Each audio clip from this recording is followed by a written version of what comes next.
रामायण की लड़ाई हुई श्रीलंका में, तो राम और लक्ष्मण दोनों एक से ही एक साथ लड़े थे ना, रावण के विरुद्ध एक साथ ही थे ना। लेकिन एक तो अपने यहाँ मोक्ष चले गए और दूसरे कहाँ गए तो आपको पता ही है, मैं क्या बताऊं,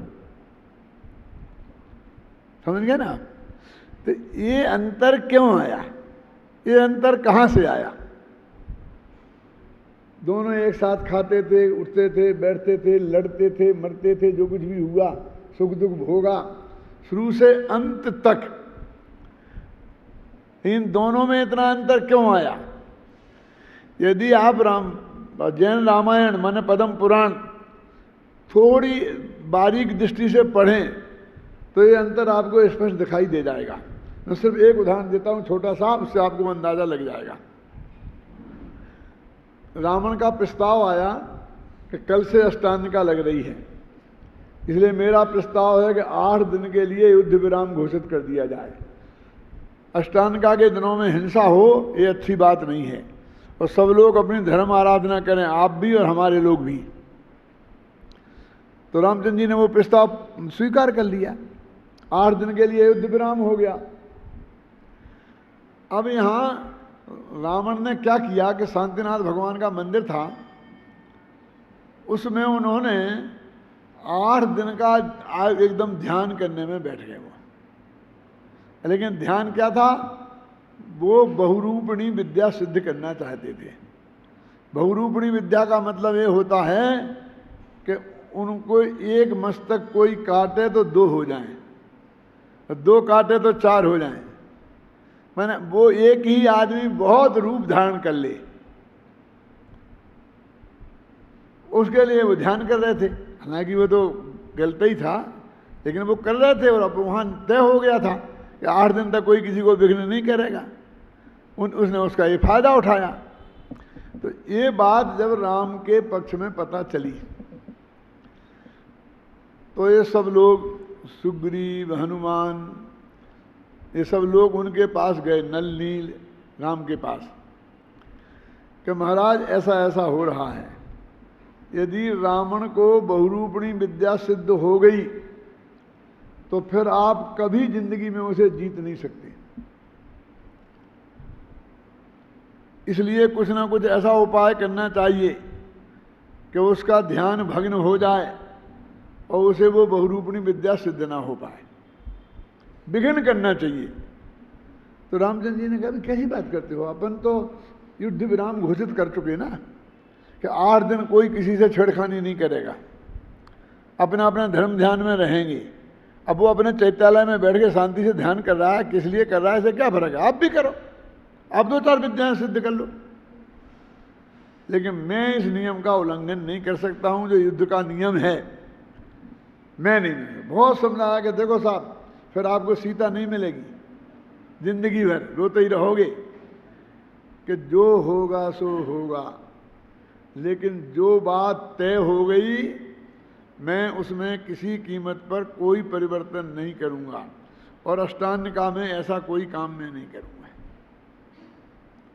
अब सब बहुत घबराए, क्या करें, तो सब राम लक्ष्मण के पास गए। तो समझना, लिखा सब पद्म पुराण में पढ़ना। और लक्ष्मण से सारी कहानी सुनाई और ये कहा हम रामचंद्र जी के पास गए थे तो उन्होंने ऐसा ऐसा कहा, हमने बहुत समझाया लेकिन उनकी समझ में कुछ नहीं आया। तो उन्होंने कहा तुम गए ही क्यों वहां, तुम्हें इतनी अकल नहीं है किस बात के लिए कहां जाना चाहिए, तुम्हें मेरे पास आना था। खैर कोई बात नहीं, सुबह का भूला शाम को ठिकाने आ जाता है तो उसे भूला नहीं कहते हैं क्यों, करते हैं, कुछ ना कुछ करते हैं। और फिर उन्होंने, लक्ष्मण ने जा कर के उस शांतिनाथ चैत्यालय में इतना उपद्रव किया उनको विद्या से डिगाने के लिए, लेकिन वो तो बहुत पक्का आदमी था, वो नहीं डिगा। तो अंत में मालूम इनने क्या किया, पद्म पुराण में लिखा है कि उनने एक नकली मायामयी मंदोदरी बनाई।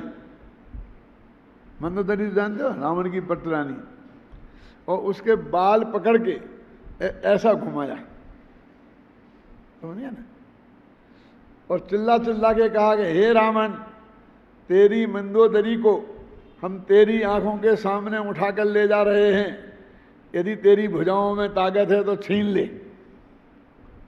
क्या हद हो गई ना। तो भी रावण नहीं टिका और उसे बहुरूपणी विद्या सिद्ध हो गई। अब इस उदाहरण से मैं आपको क्या बताना चाहता हूं, ये कहना चाहता हूं कि घटना तो एक ही घटी ना, और खतरा तो ज्यादा रामचंद्र जी को था ना, क्योंकि उनकी पत्नी उन्हें नहीं मिलती। अरे लक्ष्मण की तो वो भाभी थी, उनकी तो पत्नी थी, लेकिन वे अन्याय करने को राजी नहीं थे, क्योंकि सम्यक दृष्टि की जीवन में अन्याय, अनीति और अभक्ष का त्याग होता है। और लक्ष्मण हर कुछ करने को तैयार थे, सब कुछ। आप समझ लो कि ये जो अंतर था दोनों में, वो उनको वहां ले गया और वो उनको वहां ले गया। जीवन भर में एक घटना सुनाई है, सैकड़ों घटनाएं ऐसी पद्म पुराण में से निकाल के मैं आपको बता सकता हूं कि हर कदम पर,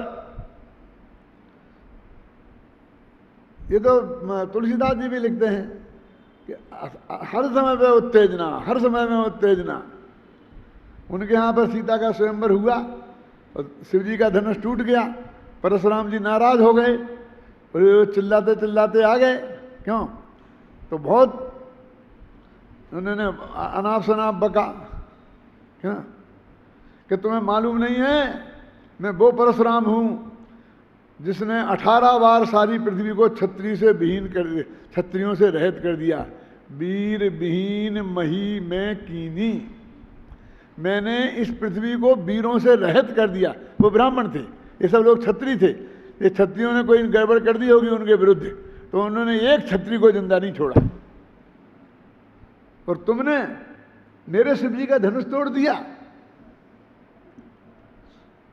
रामचंद्र जी तो शांत रहे, प्रेम से समझाते रहे कि नहीं ऐसा कुछ नहीं था, ऐसा था, ऐसा था, ऐसा था। और लक्ष्मण, यही कुम्मड़ बतिया कोई नाही, जो तर्जनी देखे कुमलाई। तुम क्या समझते हो हमें? हम कोई कुम्मड़ बतिया नहीं है जो तर्जनी देख करके कुमला जाएंगे। ये कुम्मड़ बतिया क्या होती है जानते हैं? ये रामायण की चौपाई है जो मैंने बोली है तुलसीदास जी की। तुम जानते हो बबलू? कुम्मड़ बतिया माने ये है ना कद्दू की बेल, कद्दू है, कद्दू की बेल। उस बेल को अपन उंगली से ऐसा बताओ तो देखो ये कितना अच्छा कद्दू लगा है, देखो 10 कद्दू लगे, एक वो एक वो एक वो, तो वो कुमला जाती है।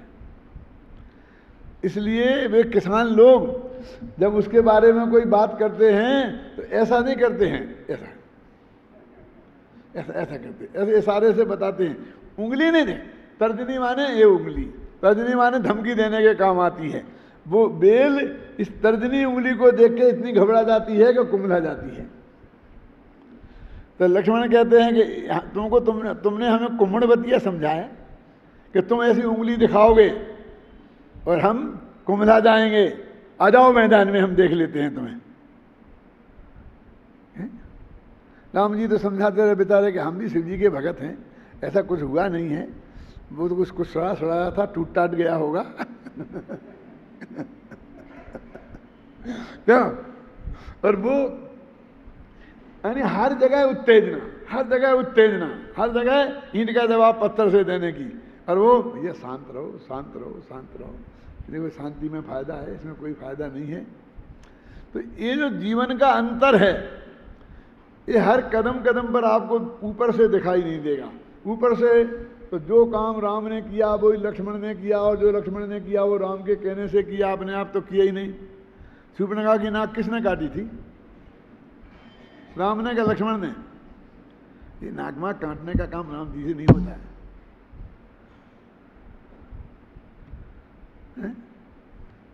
वो जो विद्या सिद्ध हुई थी ना, सब बहुत बहुत कहानी है, आप समझ गए तो मोटा मोटा। अब इसमें से तुम पढ़ोगे तो सब निकाल सकते हो। हम तो तरकीब बताते हैं कि कैसे निकालना अर्थ। उनके जीवन में कसाय भाव की प्रचुरता शुरू से अंत तक देखी जाएगी, है ना। जब वो भरत जी गए थे ना कि तुम जंगल में चले गए राम और लक्ष्मण से हम वापस लेके आएंगे, और माँ से बहुत लड़ लड़ के, तो वो तो गए थे काय के लिए कि हम राम और लक्ष्मण को वापस ले आएंगे, 12 वर्ष का वनवास नहीं रहने देंगे और उन्हीं को राजा बनाएंगे, और हम राजा नहीं बनेंगे, इसलिए गए थे। और जब देखा लक्ष्मण ने और राम ने कि भरत बड़ी सेना के साथ आ रहे हैं, ठाट बाट के साथ, तो वही क्या हुआ, भरत क्यों हुआ, भरत क्यों आ रहा।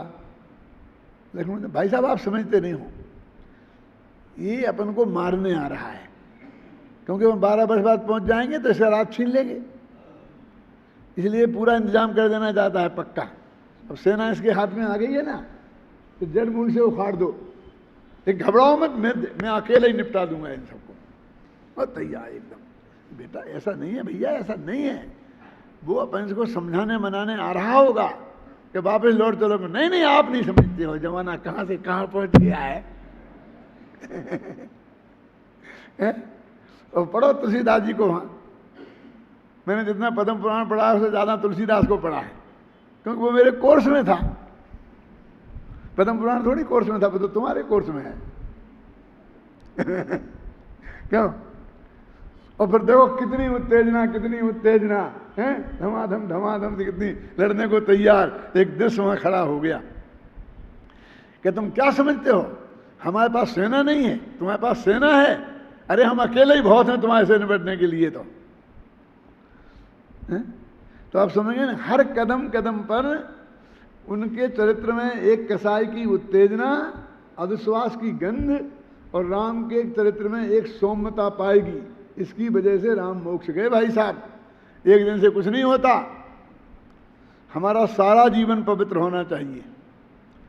पंडित जी हमारा मरण सुधार देना। बेटा, जिनका जीवन सुधरता है उनका मरण सुधरता है, जिनका जीवन गंदा होगा उनका मरण नहीं सुधर सकता। मरते समय उनके वैसे ही भाव रहेंगे। और तुमसे किसने कह दिया कि हम मरण सुधारने वाले पंडित हैं?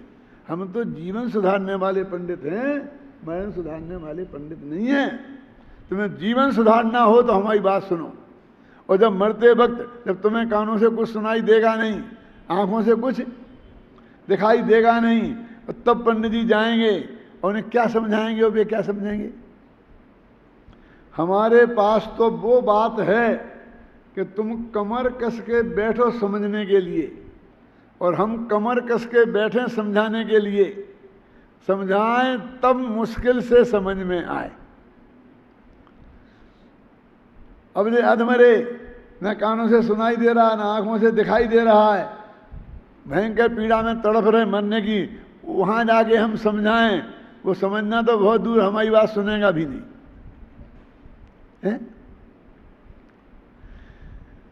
तो इसलिए कहते हैं कि ये अपने कर्तृत्व का अभिमान इतना जोर का है, इतना जोर है उसमें, कि इस सिद्धांत की बात है कि एक द्रव्य दूसरे द्रव्य में संक्रमण नहीं करता। संक्रमण करना माने उस रूप होना। ये कर्मों में संक्रमण होता है ना, उत्कर्षण, अपकर्षण, संक्रमण, ये नाम तो सुने ही होंगे आपने सब। स्थिति का घटना बढ़ना, वो है उत्कर्षण अपकर्षण। वो अकेला स्थिति में ही होगा, और एक कर्म का दूसरे कर्म रूप में बदल जाना, पुण्य का पाप में, पाप का पुण्य में, अथवा जो जो जहाँ होता है उसका नाम है संक्रमण। तो एक का दूसरे रूप बदल जाना उसे संक्रमण कहते हैं। तो जब एक द्रव्य दूसरे द्रव्य रूप संक्रमित नहीं होता, ख्याल में है ना, तो वो उसमें फिर क्या कर सकता है? लोक में भी ये नियम है कि जब कोई कहता है कि मेरे कमरे में से मेरी घड़ी गायब हो गई, तो सबसे पहला प्रश्न ये होता है कि कौन कौन आया था। मैंने आया था ऑफिस से तो मैंने उतार के रखी थी, अब सुबह देखी तो नहीं मिल रही। तो शाम से लेकर सुबह तक कौन कौन आया इस कमरे में, उसकी जांच होती है। और जिस आदमी पे आरोप लगाया जाता है वो ये सिद्ध करता है कि मैं कमरे में आया ही नहीं। सवाल कमरे के आने का तो है ही नहीं, कमरा तो घड़ी उठाने का है क्योंकि वो जानता है कि कमरे में आया नहीं। यदि ये सिद्ध हो जाए तो घड़ी नहीं उठाई, ये तो ऑटोमेटिक सिद्ध हो जाएगा। इसलिए वो यही बात कहता। मैं तो उस समय वहाँ चला गया था, हम तो 2 जने सिनेमा गए थे साथ में, हम रात को सिनेमा से आए, फिर हम बाजार में चले गए थे, 1 बजे आगे सोए हैं। वो अपने ऐसे प्रमाण इकट्ठे रखता है कि जिसमें इस कमरे की तो बहुत दूर, हम स्मारक में ही नहीं थे, और उसका बस चले तो वो कि हम तो अजमेर गए थे अजमेर का टिकट खरीद के ला के रखे एक बस का जितना दूर अपने को सिद्ध कर दे उतना ही बरी हो सकता है ना, क्यों? तो ये आचार्य भी यही रास्ता अपना रहे, कह रहे कि जब एक द्रव्य दूसरे द्रव्य में गया ही नहीं तो वहां उसने वो कुछ किया, ये कैसे संभव है? शास्त्र की परिभाषा में जब दोनों द्रव्यों के बीच में अत्यंता भाव की वज्र की दीवार है और कोई प्रवेश ही नहीं करता है, तो एक द्रव्य दूसरे द्रव्य में क्या कर सकता है? देखो अपन टीका पढ़ते हैं। अपने चैतन्य स्वरूप या अचैतन्य स्वरूप द्रव्य में या गुण में अनादि से जो वस्तु निज रस से बरतती है, प्रत्येक वस्तु अपने द्रव्य और गुण में ही अनादि से रहती है, अनंत काल तक रहती है, वो उसके बाहर निकलती नहीं। अचलित वस्तु स्थिति की मर्यादा तोड़ने में अशक्य होने से ये वस्तु की अचलित मर्यादा है। अचलित माने जिसको चलायमान नहीं किया जा सकता। क्या मर्यादा है शांति जी? कि एक वस्तु कभी भी अपने द्रव्य गुण पर्याय से बाहर नहीं निकलती, ये अचलित मर्यादा है। उसे तोड़ने में दुनिया में आज तक कोई शक नहीं हुआ। वह वस्तु उसी में बरतती है, द्रव्यांतर या गुणांतर रूप संक्रमण को प्राप्त नहीं होती, ये मर्यादा है। और ये किसी कर्म मरम के उदय से नहीं है, ये तो अनादिकाल से है। कोई जैसे कहता है भैया हम अभव्य क्यों, तुम भव्य क्यों? अब हम इसमें क्या करें? तुम अनादि से अभव्य हो, मान लो हम भव्य तो हैं, उसमें कोई कुछ नहीं कर सकता। कोई कर्म के उदय से अभव्य होता तो हम कहते कर्मों का नाश कर दे तो भव्य हो जाएंगे। एक जीव है, एक अजीब है। कहता वो अजीब क्यों है? उसने क्या पाप किया था? कि वो पाप करने से कोई अजीब थोड़ी होता है। अजीब अपने स्वभाव से अजीब है और जीव अपने स्वभाव से जीव है। इस प्रकार द्रव्यांतर या गुणांतर रूप संक्रमण को प्राप्त न होती हुई वह वस्तु अन्य वस्तु को परिणमित कैसे करा सकती है? कितना क्लियर लिखा। जब वो उसके अंदर प्रवेश ही नहीं करती है तो उसको बदल कैसे सकती है? इसलिए यह सुनिश्चित है कि परभाव किसी के द्वारा नहीं किया जा सकता। दूसरे द्रव्य के भाव को कोई दूसरा द्रव्य किसी कीमत पर नहीं कर सकता, ये एक नियम मर्यादा है। अब वे उदाहरण देके इस बात को समझाते हैं। ये बात तो सिद्धांत की, तो एक पैरे में सिद्धांत है ना, अब दूसरे पैरे में उदाहरण है और तीसरे पैरे में जो समझाना है उस बात पर घटित किया। 3 पैरे हैं। जिस प्रकार मिट्टी मय घट रूपी कर्म मिट्टी रूपी द्रव्य में और मिट्टी के गुण में निजरस से ही बरतता है, उसमें कुम्हार अपने द्रव्य को या अपने गुणों को डालता या मिलाता नहीं है, क्योंकि किसी वस्तु का द्रव्यांतर गुणांतर रूप से संगमन होने की वस्तुस्थिति से ही निषेध है। अब ये बस यहाँ हमारे दिल में नहीं है, हमारी जस्ती है। वो क्या कह रहे हैं कि मिट्टी द्रव्य है और उसमें जो भी गीलापन जो भी उसका स्वरूप है वो उसके गुण हैं। तो मिट्टी अपनी मिट्टी में से कभी बाहर नहीं निकली और कोई दूसरा तेज मिट्टी में गया नहीं। अब कुम्हार नाम का जो पदार्थ है अलग है, अब वो घड़ा को कैसे बना सकता है? अब वो सिद्धांत होता है कि एक द्रव्य दूसरे द्रव्य में जाता नहीं, तो जिसमें जो जाता नहीं उसका कुछ कर नहीं सकता। अब हमको कहते हैं कि कुम्हार मिट्टी में नहीं गया इसलिए वो बना नहीं सकता, ये हमारे गले नहीं उतर सकती, बहुत कठिन काम है। हम तो बनाते हुए देखा है और तुम कहते मिट्टी में घड़ा गया नहीं, वो कुम्हार ने तो मिट्टी में अपना हाथ घुसेड़ दिया कहता डाल दिया ना कि मिट्टी में हाथ, तो तुम कहते गया नहीं।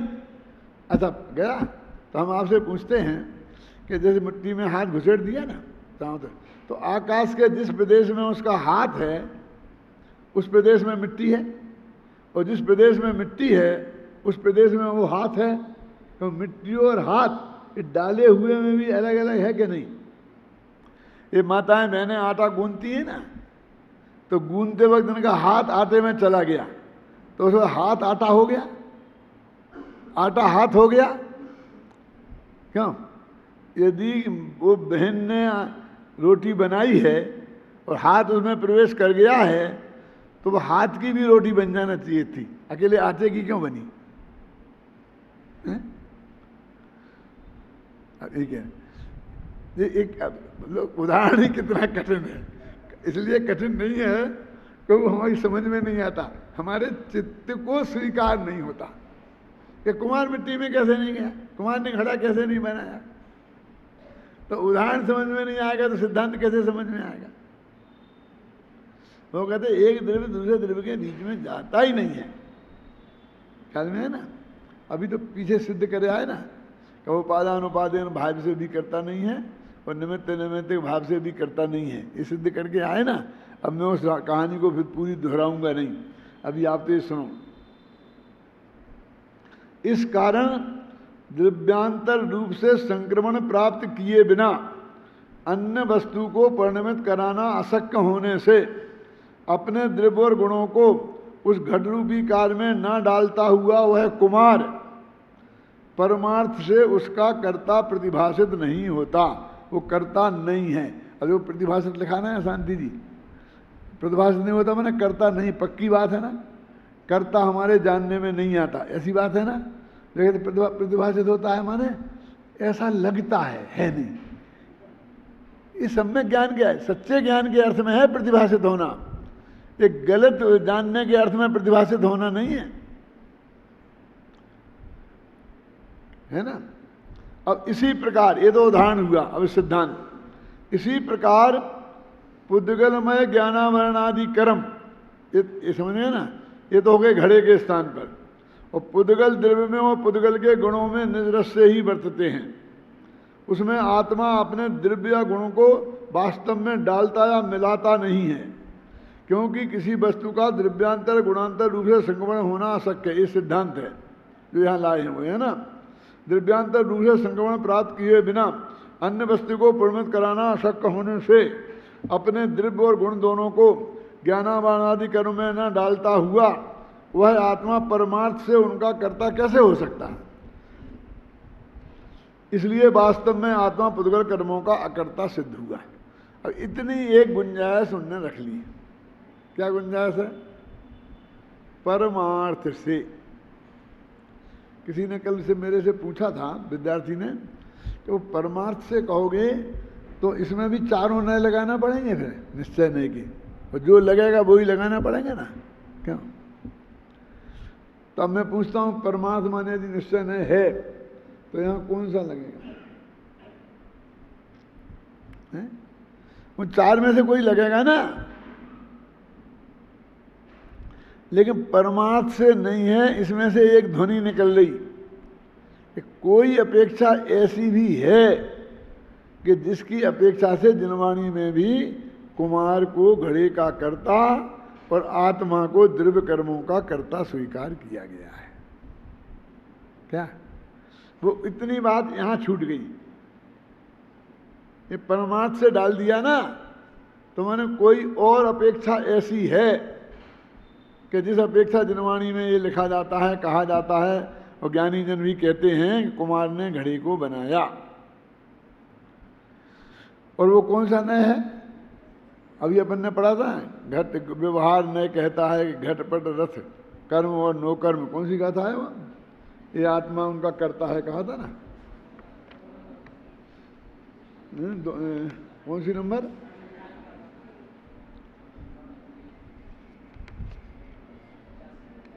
हाँ 98 99 स्वामी का था।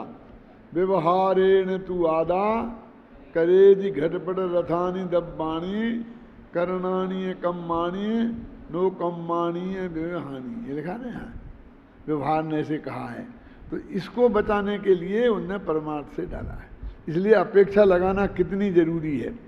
यदि ये परमार्थ से नहीं डालते हैं तो फिर वो सर्वथा हो जाता, तो फिर एक गाथा पूरी तरह झूठी हो जाती। अब क्या फर्क पड़ता है इसमें कि जो ज्ञानी ने तो इतनी संभाल के वो बात बोली और अज्ञानी इतनी बारीक बात को समझ नहीं पाता है, तो वो करता है ही नहीं, किसी भी अपेक्षा नहीं है, सर्वथा अपेक्षा नहीं है। कहनी वो व्यवहार न, अरे तुम उस न्याय की बात मत करो, वो बात उठाने से ढीली पड़ जाती है, वो किसी भी तरीके से उसका निषेध करने लगता है। तो इसलिए न्याय की परिभाषा में क्या लिखा है? हाँ, किसने क्या लिखा, बोलो, खड़े हो। अनिराकृत प्रतिपक्षा किसने लिखा है? विवेकानंद महाचंद्र में। किसने? प्रभाचंद्र आचार्य ने। प्रभाचंद्र आचार्य ने प्रमेय कमल मार्तंड में ये लिखा है कि नए की ये परिभाषा है कि अनिराकृत प्रतिपक्षा के जो प्रतिपक्ष का निषेध नहीं करे, गौण करे। तो गौण का अर्थ क्या है, उसके बारे में चुप रहे। तो इन्होंने परमार्थ से शब्द डालकर व्यवहार नए के पक्ष को गौण रूप से बिना कुछ कहे स्वीकार किया है ना। इस प्रकार इन गाथाओं में यही स्पष्ट किया गया है कि जब एक द्रव्य दूसरे द्रव्य में संक्रमित नहीं होता तो उसमें वह कर भी क्या सकता है। अतः आत्मा भी कर्मों में संक्रमित न होने से कर्मों का कर्ता नहीं हो सकता। तो द्रव्य कर्मों की बात है, पर द्रव्यों की, भाव कर्मों की बात यहाँ नहीं है। देखो जहाँ जो बात हो वहाँ उसी को पकड़ना चाहिए, क्योंकि सारे तर्क उसी के आधार पर दिए जाते हैं। वहाँ पर और बात पकड़ोगे तो वो तर्क उससे मेल नहीं खाएंगे।